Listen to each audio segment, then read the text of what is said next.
Hello, everyone. Welcome inside the Red Earth Production Studios for this edition of YBMcast, powered by Game 7 Baseball, Game7Baseball.com.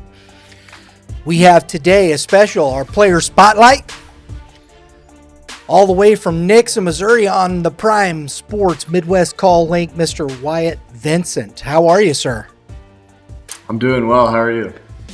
Very well, thank you for asking. It's always a pleasure talking to you guys. These are fun for me. I love the player spotlights. Get a chance to get to know you guys a little bit, and so thank you for taking the time, buddy. Yeah, no problem. Thank you. Let's start off with. I always like to talk about the youth. You're still a youth, but the elementary school and, middle school experience. You grew up in Nixa, right? Yeah. And it's a little different from the area we have up here, the baseball.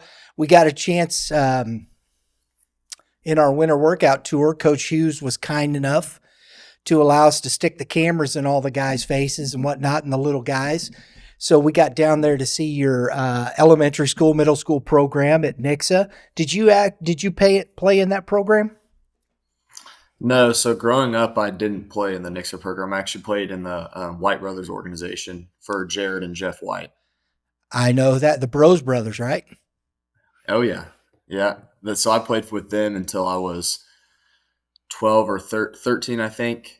And then I switched over to Wow Factor. But, yeah, most of my youth was spent with Bros Baseball. Is that over in Fordland? It's Fordland, right? Yeah, it is, Fordland. Yeah. They I don't think they're not doing that program anymore, are they? No, I think he actually sold it maybe 2 or 3 years ago. He sold the fields too. So That's right. Yes. Yes. And I am aware of the gentleman he was originally from this area. So yeah, that's cool. What do you think of that experience? What was that like for you? I mean, it was fun. I mean, my dad was the coach along with some of the other kids' dads, as I mean most youth teams are, and it was just a lot of fun. I mean, I played up.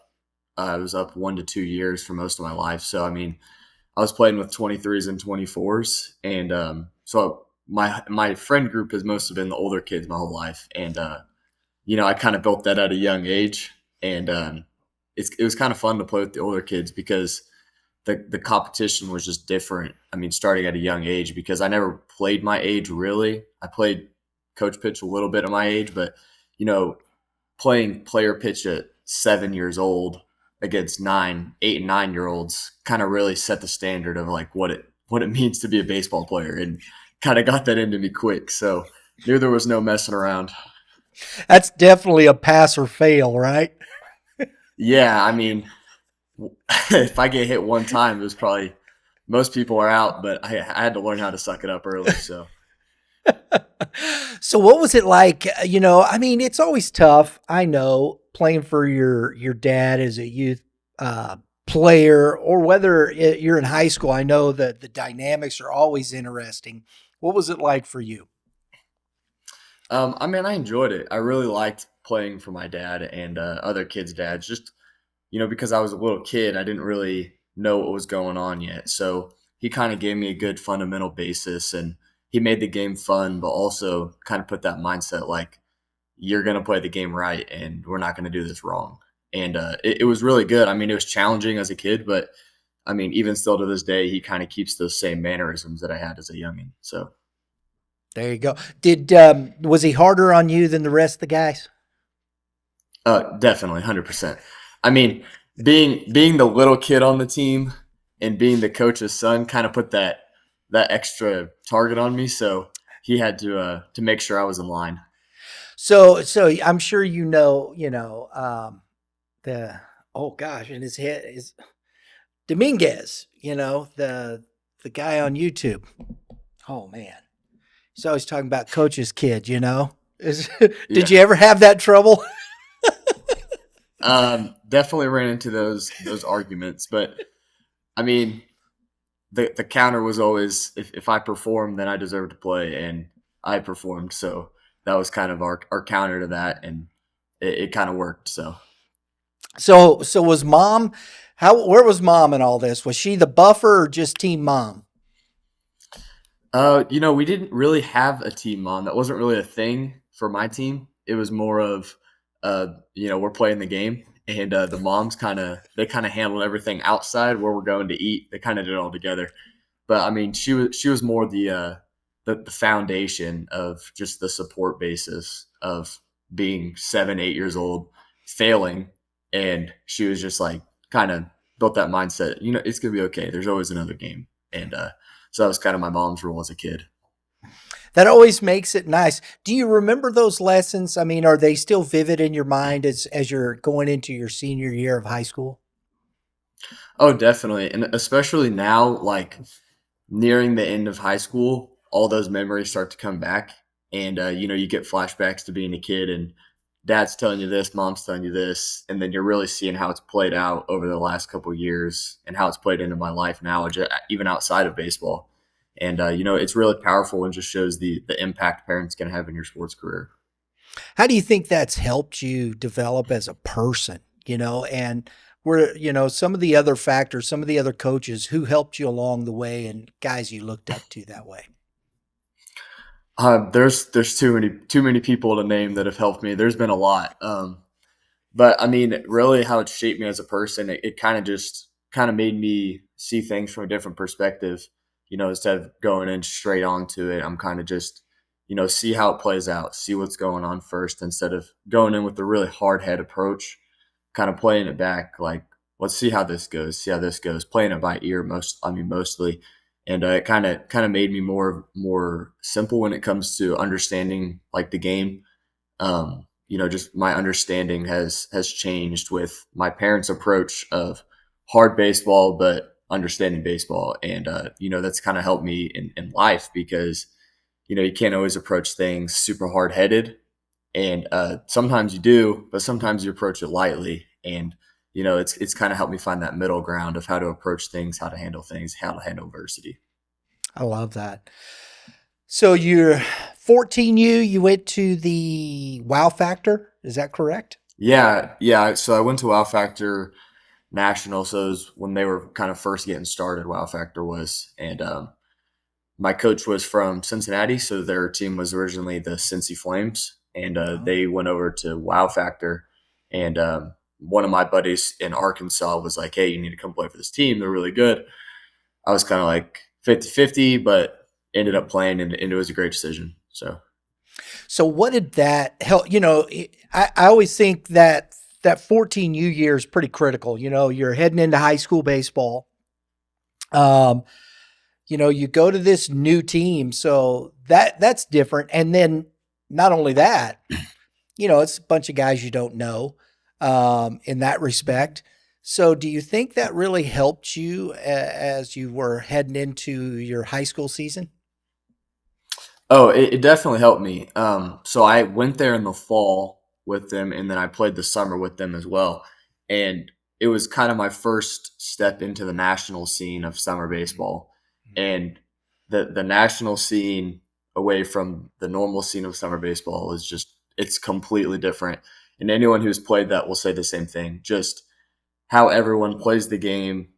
I mean, 14 years old, you're seeing 85, 86, and first time ever at 14, and that's pretty quick for a 14-year-old, and it's not like one dude's throwing that, everybody's throwing that, so it's kind of like you got to step your game up and be like, this is how baseball's played. And that really helped me going into high school because freshmen starting all varsity games was kind of didn't really happen in Nixa, at least to my knowledge. And so going in, I kind of had to take that approach that I took in summer ball of I got to step my game up, and this is where I need to be at. And it really helped me because going in, I'm facing juniors, seniors on the mound, and I'm not facing 14, 15-year-old kids. I'm facing 17, 18-year-old seniors, juniors, and it's like, all right, let me compete now and show that I can do it. And that was kind of a big mental edge that I gained coming out of that summer ball for the first time and being like, I can play here. And it was really beneficial and has really helped me in high school. I love that. Now, I think it's interesting, you it's kind of a bubble where you were playing, like you said, it is a massive difference national. You're basically playing local. You guys probably traveled around a little bit and played some tournaments, right? But then to go to this level, do you think that helped you learn how to develop relationships quicker? Definitely, because some of the teams I've played on more recently, I've known two or three of the kids, but this team in particular, I knew one kid and I had played with him at a showcase one time, and that was it. So like going in, I really knew nobody, and I didn't really. I'm not really. If you know me, like outside of the game, like I don't really talk a whole lot, kind of quiet. And going in, like I kind of just played the first two games, and I was like, that's a good way. Kind of how I approach is I'll let my game kind of like talk for me, and doing that is one way of doing it. But I learned that you can't always rely on that because sometimes you won't play your best. So, uh, it really really helped me learn that going and talking to these people and getting knowledge of how like what the game is around their lives versus just around my life. And it really helped me because some of those kids 14 years old, I'm still friends with them today, and just those relationships that you build, they last, and they're very very important, especially you're going through something in the game. You can always fall back on those people to help you out. Absolutely. Love that stuff. Man, that's good stuff, dude. You're going in freshman year. I loved what you said a minute ago about, nobody going in as freshman playing freshman high. Because like you said, I think it's interesting, you're seeing 84, 85 at not at 14U. Heck, man, sometimes you may not see 84, 85 in a varsity game. Yeah. I mean, there's times that happens. I mean, you see guys in the low 80s up to upwards to the mid and up and things like that, but it's not always the case. And so when you're Yeah. looking at those things, I think it's interesting that you put it in that perspective. And so as you're heading into high school, here you are with this thought process of how do I get on the field, right? Yeah, I mean, that's kind of what I was thinking. Like, I know my capabilities, I know who I am as a player, but I mean, coming to freshman year, new coach, new coaching staff, don't really know a whole lot about me. At least at the time, I didn't know that. I mean, and so in my head, how can I get on the field? What do I need to do going into the season to ensure I get on the field and play? Because all I needed was a chance, and that's all I wanted was a chance. Because if you give a chance and you take advantage of your opportunity, you can find your way on the field. And that's what I did. I got my opportunity, played really well, and I performed. And it really started back in that summer, gaining that, oh, I can play like this. I can play with these guys, and going in just playing with a mostly loaded senior team, seniors and junior team, and just going in and being like, I can play with these guys. And knowing that, telling myself that pre-season, knowing that I could play with them, because if I told myself, I don't know, kind of 50-50, how do I think about it? If I had any form of intimidation, I would have been watching from the side with everyone else. And I kind of took that as I'm not going to be like that. I want to be on the field. So It's as you're talking about that, were there ever any thoughts? I mean, and as you're seeing this, when you look back, as you're thinking about these things, when you walked onto the field, I'm sure you're looking at everybody and you're going, okay, I got to go just play. Were there any doubts trying to creep in? Did you ever have a moment of like, oh man, this is too hard, or was it just, you know what? We'll let the chips fall where they may. I mean, never really at any part of my life have I ever thought anything was too hard or too challenging or this is going to be too difficult. I just wasn't, that's never been in my thought process, because once you allow those thoughts to creep in, it only piles on from there if you don't destroy it at the root. And I mean, but it honestly really started when I had a coach who believed in me, because when you get a new coach on the scene, I'm a young kid, and my coach establishes that he has faith in me and knows that I can perform.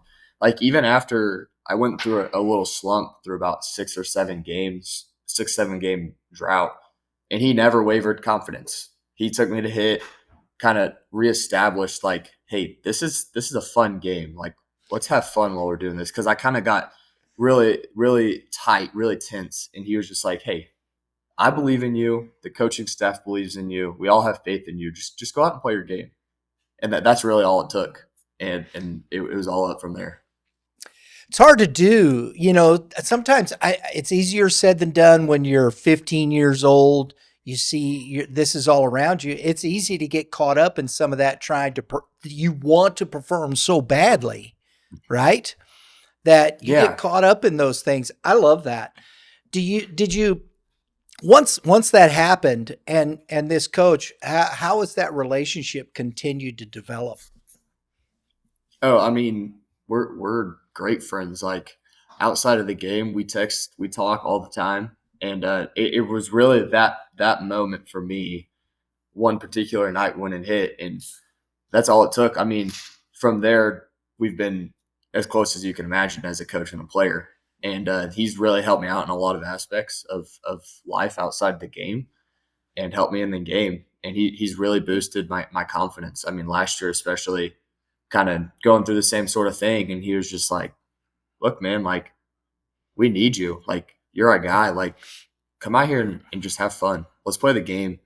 And he kind of just took me through. I mean, we met one time before a road trip out at the field, and just on the field for about 30 minutes and just talked in. I mean, that's the kind of guy he is, and that's the kind of coach he is. He's out there willing to help his players, and it has really helped me for sure. Talk to us a little bit, your perspective. I mean, you've played in some high level stuff. What do you see the biggest differences between summer baseball and high school baseball? Um, I would honestly think one of the biggest differences is probably the speed at which the game is played, because in summer ball, at least this last year, I mean, every single person is extremely fast. Everything they do is fast. I mean, everybody hits the ball hard. Everybody throws the ball hard. I mean, there's nobody you're playing and you're like, oh, this is an easy win. Whereas in high school, sometimes you get those games and you could be like, oh, I mean, we're probably going to win this game. That doesn't really happen out on the national scene, because everyone, it's just so different. It's hard to put into words how different it is until you go out there and you're like, oh man, like this is gonna be a tough game, and that's how it is every game. And not saying it's not like that in high school, because I mean everyone's a worthy opponent in my opinion, but it's just the speed and everything that happens in those games. Just it's so much different that it just that's kind of the biggest difference. Speed of the game is huge. I'll liken it to, I've umpired high school baseball, and you get this game over here, or a JV game, and I can cover this pretty simple. In your two-man crew, I can get here where I need to go, and then you go over here to do a varsity game, and it's these guys, and the speed is much different. So at every level, when the cream rises to the top, you're talking about all Division I players playing on a team, right? Compared Oh, to, correct. you high school, it may not be like that. You got a smattering of guys in different levels in that respect. That doesn't mean they're not good baseball players, but it's just Yeah, a different situation, isn't it? it's just different. I mean, like our team is we play one of the fastest paced high school baseball teams. Like we are Nixa, and like you can just see the difference in our team versus some of the other teams we play, and how fast we play and how controlled we play. And that's kind of what it's like in the summer. I mean, you're going like my team, we had at the time, I mean, some of these guys changed schools, but at the time we had 20 Division I commits. And these guys, like playing other teams with this amount of Division I commits, is just the game is so fast that it just is really hard to explain. And like our high school team plays so fast too. Like it's almost comparable in the speed at which we play. And I mean, it's just really props to our coaching staff for the high school aspect, at least, at how fast we play, and taking that into account for summer. I mean, our coaches have seen the summer ball aspect. All of our players play in that circuit, so I mean, you're essentially taking those players, putting them on a high school team, and it's really crazy. I liken it to this. I think I love this. I love this conversation, what you bring in here, because to me, this is, and I'm reading these names. It would be like having Caden Cloud, which is your teammate, Hmm. Sebastian Norman, say Leo Humbert, let's say Jackson Aiken. Let's go with, oh yeah, Brady Earlbeck. Um, let's add, let's add Jordan Martin into the mix there.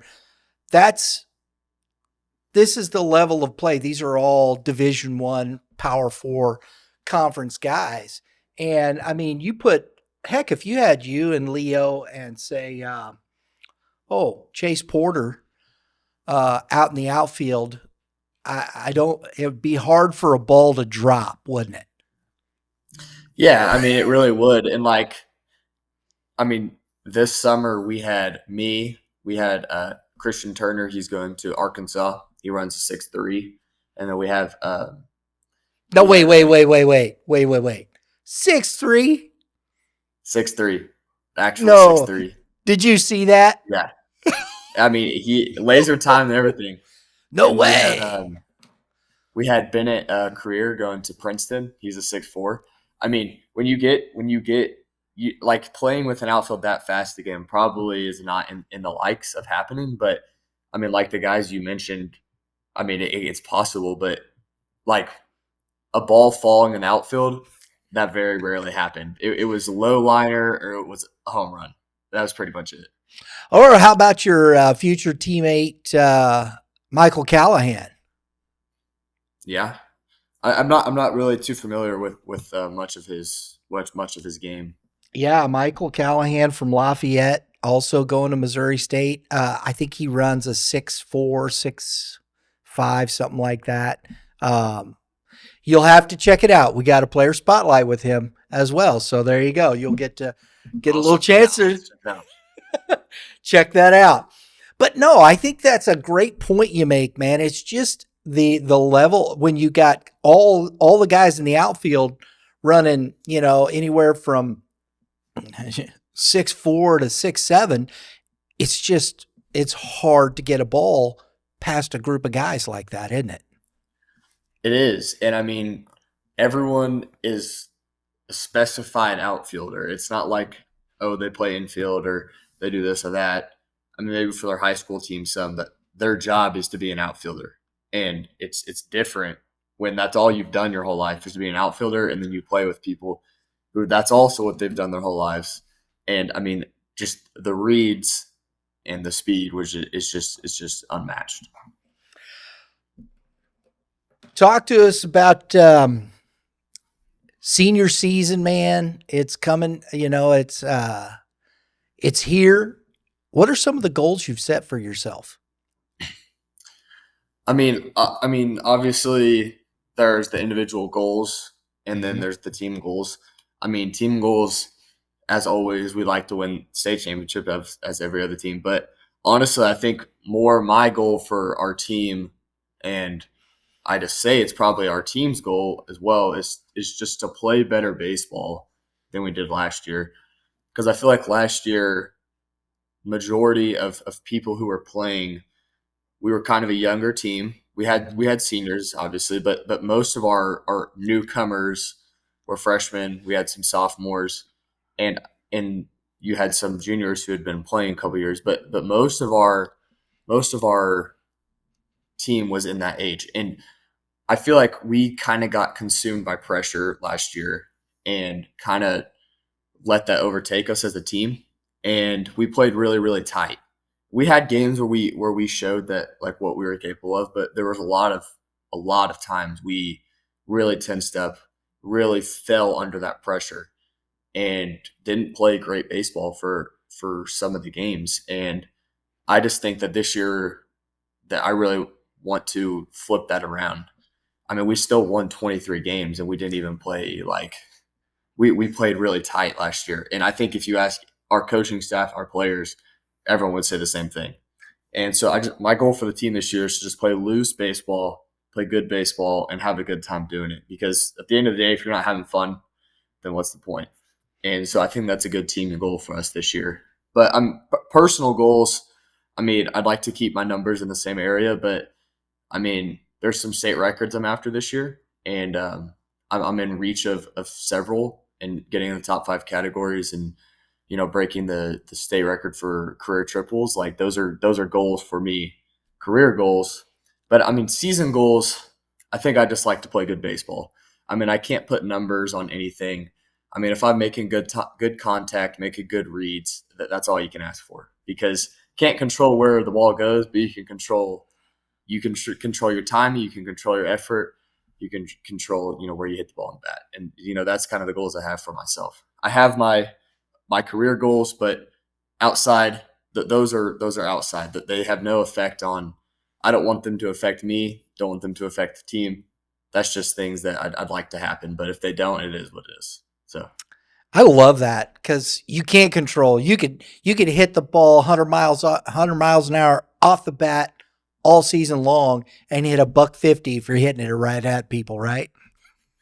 yeah, and I mean, like that happens. It happens to people. I mean, we laugh about it, but it's true. Like my sophomore year, I had over 20 lineouts, and but I was hitting the ball good. I was hitting the ball hard. I was squaring it up, and I mean, that's all you can ask for. My contact was good. My timing was good. My effort was good. That's what matters. So, yeah, And keeping that in perspective is key to being successful, isn't it? 100%. Because when you let it get to you that, oh, I'm not hitting 400, I don't have this many home runs, this many doubles, whatever, that really drains you as a player. So, in putting the mindset of, hey, I made good contact, I swung the bat well, I was on time, dude made a good play. I mean, that's all you can say, and you really see that a lot. Like when you watch big leaguers talk about their game, a lot of them will say, "Man, I made really good contact," and that's all you can ask for. And that's kind of a thing. Seeing the guys at the top levels do it, why wouldn't I do it? You know what I'm saying? So implementing that is just huge, huge for the mental, huge for your game in general. Going into your senior season, I almost hated asking this question, but since I put it on here, I'm going to do it. But it's kind of hard to step away from this. You're getting ready to go into, but once the season ends here, what do you think you'll miss most about high school baseball? Whew, I mean, just being with the team, because I mean, I see this, I feel especially now, like after football season has ended, all you don't remember this. I mean, it sounds like such cliche, but you don't remember the scores. You don't remember any of that. You don't remember what you did in some of those games, but you really remember those memories and the lasting impact they have on you. I mean, talking to, my uncles, grandparents, that's always what they talk about, the memories they had, the fun times they had. And I think that's what I'm going to miss about high school baseball, because baseball is a family. Nobody's out on their own, whatever. Everyone's together because you're together every single day. Like you have practice every day, and we played 3 to 5 times a week. Like you're together a lot, and having those memories is something you'll hold on to forever. So I mean, that's really probably what I'm going to miss, just the time with the team. Very good. Last thing, get you out of here. The recruiting process is always something that I think is interesting. It affects people differently. Everybody has kind of, a different movement. Um, when did it start for you, and what was that? What was it like for you? How'd you deal with it? Okay, so it started in 8th grade was when it all kind of began for me. So I went to a couple of camps my 8th grade year, got my first offer in 8th grade, um, and it really projected from there up until the time I committed. It was kind of hectic, and I think most people would say the same. Like when you're constantly taking phone calls, going to camps, figuring out like what's going to be good for me. It can get to be a lot, but just how you approach it and how you handle it is kind of the name of the game, really, because I kind of let it get to me a little bit, but not in a bad way. It was more of, I was thinking really far ahead, in 4 years, what am I going to want to do? Am I going to be wanting to play baseball still? Because that's a real thought, because some people quit, 2 years into high school, and, am I going to want to go here? What is the financial going to look like? Like I was taking in real world thoughts about it. And I gave some advice to a kid who committed last year, and it was kind of the same thing. Like, don't think about what it looks like now, because it looks cool to have a little emblem next to your name. That's where you're going. But if you can't afford to go there, but you just wanted the emblem, then what's the point? If you can't play there, but you have the little emblem, you got the gear, like what's the point? You know what I'm saying? So I kind of took that into account, and so that's kind of what it led me to. Very good. How did academics play into that for you? Well, pretty much in my house, you're expected to make A's. So we were accounting for the fact that I was going to make all A's through high school, which has happened. So, I mean, we accounted for the money that was going to be given for academics and potential ACT scores. I mean, most colleges, I mean, they take ACTs, but it's not as big of a deal as it was. So, I mean, we were just kind of playing that into account. So, I mean, it was helpful for sure. And so just to let the folks know, you're headed to Missouri State. So what was it about the academics there, and what was it? I understand the baseball side, but was there something that just pulled you to Mo State as far as academics are concerned? I wouldn't say academically, no. I mean, there are some high spots, but I mean, at the time I didn't really know what I was going to want to major in or anything. So I mean, Sure. there wasn't anything particular that drove me there for that reason. Very good. Very good. You'll figure it out when you get there, right? Yeah, for sure. Very good. Hey, man, Missouri State, I think you get, there's some dudes coming there. There's some, I know Jake McCutcheon from here has been fun. Watching Caden Bogenpole from over at Jackson continue to just destroy the baseball over there at Mo State. They got some dudes over there. It's going to be quite some fun getting over there and playing with them, right? Yeah, they can hit really good. And actually, I played against Bogenpole and Zach Stewart in high school, so it's going to be kind of cool to reunite with them. Absolutely. Wyatt, thank you very much for your time, buddy. It was a lot of fun. Yeah, thank you. Absolutely, folks. If you like what we're doing, please, if you like this, if you enjoyed this, hit the like button, share it out with your friends. All you folks over in Nixa, share this out with your friends. We appreciate it. If you like what we're doing here at Youth Baseball Midwest, want to support, hit the subscribe button, hit the dinger next to it. It's not a home run, but it sure is a notification for upcoming episodes such as this with fine young men like Mr. Wyatt Vincent. We appreciate it very much. Everybody, Wyatt Vincent, make sure you get out there, support Nixa. Get out there. I know you guys do. That's crazy. We were there last year. There's plenty of support there. I love that program. Coach Hughes does a great job. Appreciate it. Everybody, thanks for tuning in. All you pitchers, keep throwing strikes, and hitters, give the hitters some advice. I mean, just stay confident. I mean, know your abilities and trust your training. And like I said earlier, just make sure you're making good contact, make sure you're on time, and be happy with that. That's good advice, folks. Have a great day in the Lord. We'll see you all next time.